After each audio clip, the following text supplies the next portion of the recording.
And those are some of the headlines. This is Democracy Now!, democracynow.org, The War and Peace Report. I'm Amy Goodman. And I'm Aaron Mate. Welcome to our listeners and viewers around the country and around the world. The Obama administration has promised Iraq intense and sustained support against the Sunni uprising overtaking large parts of the country. Secretary of State John Kerry made the pledge Monday in a surprise visit to Baghdad. Kerry, who is meeting with Kurdish leaders today, said Iraq's most critical task is to adopt inclusiveness when it forms a new government by a July 1st deadline. But he gave new indications that regardless of political developments in Iraq, the U.S. is increasingly prepared to launch military strikes against Sunni militants. The very future of Iraq depends on choices that will be made in the next days and weeks. And the future of Iraq depends primarily on the ability of Iraq's leaders to come together and take a stand united against ISIL.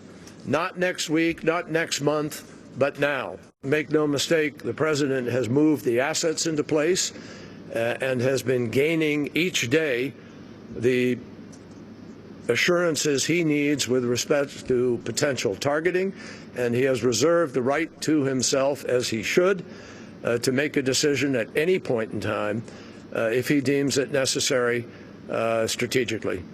John Kerry spoke as the first of around 300 U.S. Special Operations Forces, labeled military advisors, took up positions in Iraq. The deployment came hours after Baghdad and Washington finalized a new immunity deal for their mission. Iraqi opposition to long-term troop immunity helped oust U.S. forces in 2011. But the Special Forces will now be covered while they are, quote, temporarily present in connection with the current crisis. The Special Forces mission includes acting as forward spotters for potential U.S. airstrikes. 2 U.S. aircraft carriers have already been deployed to the northern Gulf region. In addition to potential strikes in Iraq, the Obama administration has also floated the possibility of attacking ISIS militants in neighboring Syria. All of this comes as ISIS has expanded its stronghold in the north and west, seizing 3 border crossings and 4 nearby towns over the weekend. According to monitors from the United Nations, more than 1,075 people have been killed so far this month in Iraq. Kerry's visit to Baghdad and Erbil followed stops in Egypt and Jordan. He's also expected to touch down in Brussels and Paris in the coming days. But some argue Kerry's travel calendar ignores the most important stop he could make, Tehran. The U.S. and Iran are fighting a common enemy in Iraq's Sunni militants, but despite much speculation and ongoing nuclear talks, there's little sign the two sides are approaching meaningful engagement on Iraq and the threat of regional conflict it's inflaming. For more, we go to Washington, D.C. to speak to Phyllis Bennis, Senior Fellow at the Institute for Policy Studies. She's the author of several books, including Ending the Iraq War. Phyllis, welcome back to Democracy Now! Well, what about the United States and Iran vis-a-vis Iraq? You know, Amy, this is very much a Nixon goes to China moment. President Obama should go to Tehran. This is the moment when, if we're serious about what President Obama, Secretary of State Kerry, and so many other U.S. officials have acknowledged, there is no military solution in Iraq or in Syria, we have to make that real. We have to figure out how to do the diplomacy. And this is a moment for an outside-the-box dramatic gesture to say we need to talk with Iran, the other major power, the big regional power in the equation, to talk about how to bring these horrific, exploding levels of violence in both countries to an end. There's some real possibilities here. You know, the U.S. and Iran are already talking to each other. They're underway in the talks over Iran's nuclear program.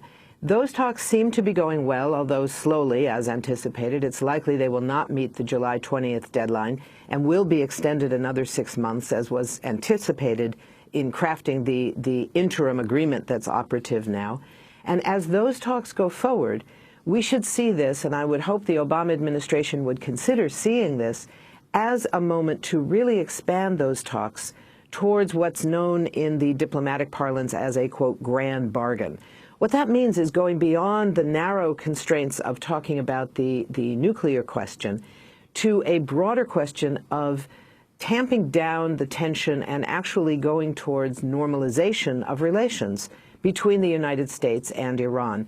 This is the moment when that could be possible, because right now, in this exploding violent conflict going on a sectarian basis in Iraq and Syria, Iran and the U.S. have a lot of the same interests, for somewhat different reasons, but they come down on the same side. In Iraq, for instance, it's clear that Iran, on one level, would like to see Nouri al-Maliki and his sectarian Shia government stay in power, but Iran certainly does not want to see an explosion of this kind of destabilizing violence on its long border with Iraq. In Syria, both countries have an interest in tamping down the violence, even though they have differences over what the real threat might be. Iran in Syria is still supporting the Syrian regime. The U.S., of course, opposes the Syrian regime. But both Iran and the United States say that they are against ISIS, the leading force in Syria that is opposed to the Syrian regime. So the U.S. and Iran in that context are on the same side. It makes the whole U.S. policy very complicated and very contraindicative of what it's trying to do. It's challenging itself, if you will. And a new initiative to take on real diplomatic engagement with Iran might be a beginning of a way to get real negotiations underway.